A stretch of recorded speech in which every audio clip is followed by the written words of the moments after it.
High সবাই, আমার ছোট্ট রান্নাঘরে নিয়ে চলে এসেছি আবারও একটা ছোট্ট রান্না।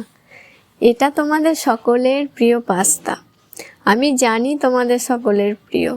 তো এবারে সবাই কমেন্ট করে ফেলো তো কে কে পাস্তা স্কুল টিফিনে নিয়ে যেতে। তো চলো রেসিপিটা দেখা যাক। এখানে আমি প্রথমে জল দিয়ে পাস্তাটা সিদ্ধ করে নেব, তাতে একটু নুন দিয়ে দিলাম। তো তোমরা কিন্তু বলবে আমাদের মিনি কিচেনের রান্না তোমাদের কেমন লাগছে, আর কে কি দেখতে চাও সেটাও জানিও। এর আগেও অনেকজন অনেক কিছু দেখতে চেয়েছো, সেগুলো আমি আস্তে আস্তে দেখানো শুরু করব। তোমরা আরও বলো কে কি দেখতে চাও। তো দেখো পাস্তাটা আমার এখানে সিদ্ধ করা হয়ে গেল।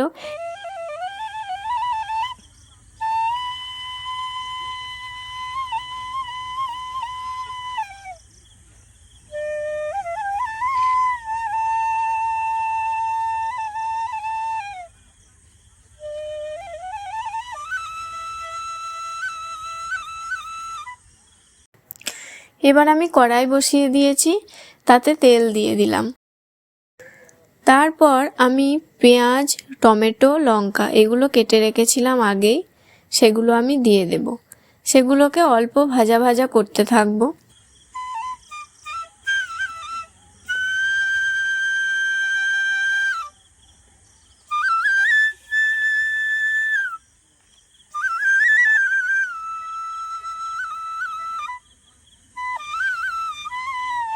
তারপর আমি তার উপরে নুন দেব। যেহেতু সিদ্ধ করার সময় আমি নুন দিয়েছিলাম, তাই এবার পরিমাণ মতোই দেব। তারপর হলুদ দেব। তারপর সেটাকে ভালো করে নাড়িয়ে নিয়ে পাস্তাগুলো দিয়ে দেব।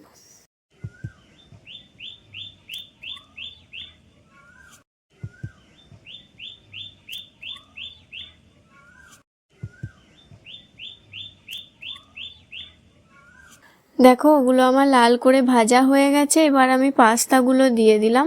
পাস্তাগুলোকে ওর সাথে ভালোভাবে মেশাতে হবে। তোমরা জানো যে পাস্তা রান্না খুব কঠিন নয়, খুব সহজেই হয়ে যায়।